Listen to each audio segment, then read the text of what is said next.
Maayong buntag mga kasimple, welcome to my vlog Erap TV. Simpleng buhay, simpleng luto ni Erap TV. So for this video mga kasimple, mamahaw tano o ang atong sudan kay isda nga budburon. So ingon ani ang ato ang pagluto mga kasimple, no? Natay giandam nga mga ricados, no? Natay sili nga atsal, kamatis, ahos, bombay, luya. Unya ni gamit po tani og unsa ni paminta mga idol, pamintang buo. Unya natay dahon sa laurel. Unya ang ato ang isda kay isda nga budburon. So simple ra kini siya nga lutoon mga kasimple, no? Ibutang ra ni siya nato sa tong lutuan. Unya butang diha ang tanang mga ricados, no? Tanang mga lamas iato nang isagol diya nya na detay black beans. Unya atong itimpla ni mga kasimple kay tuyo, suka, naay oyster sauce nga gamay, no? Unya gibutangan na nato gamayng oil mga kasimple kay para dili kayo parat, no? So, sakto na siya timpla, no? Natabunan ang mga isda sa lamas. So, pipila ra ka mga isda ang makita mga kasimple.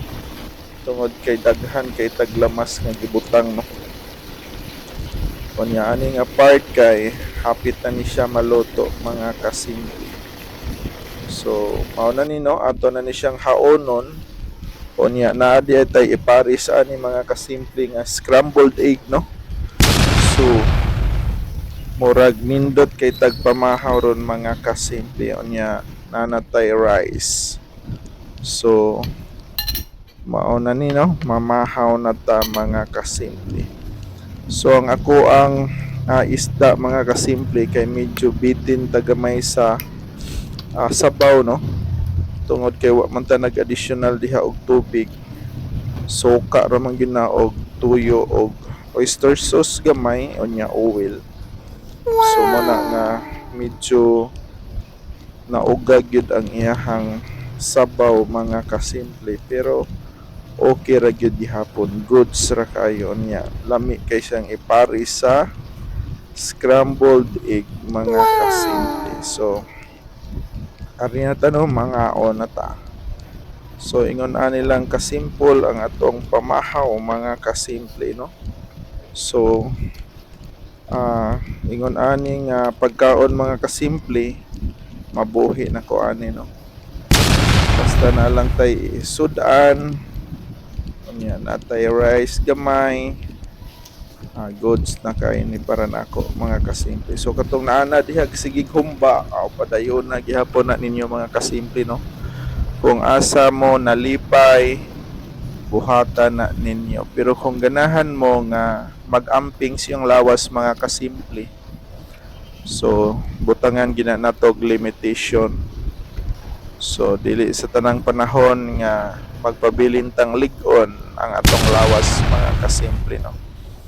Dili tanang panahon nga mudawat og mga cholesterol or kanang pang-high blood ang atong lawas mga kasimple. So pagkatiguang punta. So ako sa dili man ko kaayo himsog yun, no? Tungod kay daghan nam tagi pamati sa lawas, mao nang nakahuna-huna ta nga maglikay, no?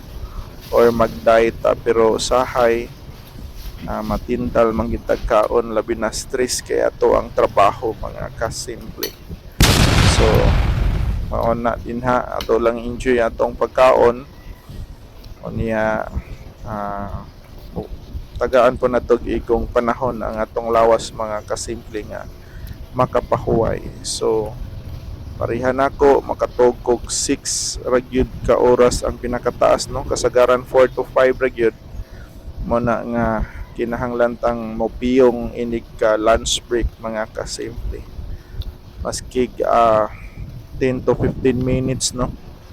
Okay na kayo na nga makapahuway ta sa lunch break na to mga kasimple. So mao ni, no, ang akong entry karon. Anya sanang tanang mga tatay diha, mga papag daddy, mag-amping tang tanan o sa sunod na po na kong video, no. Amping and God bless. Bye bye.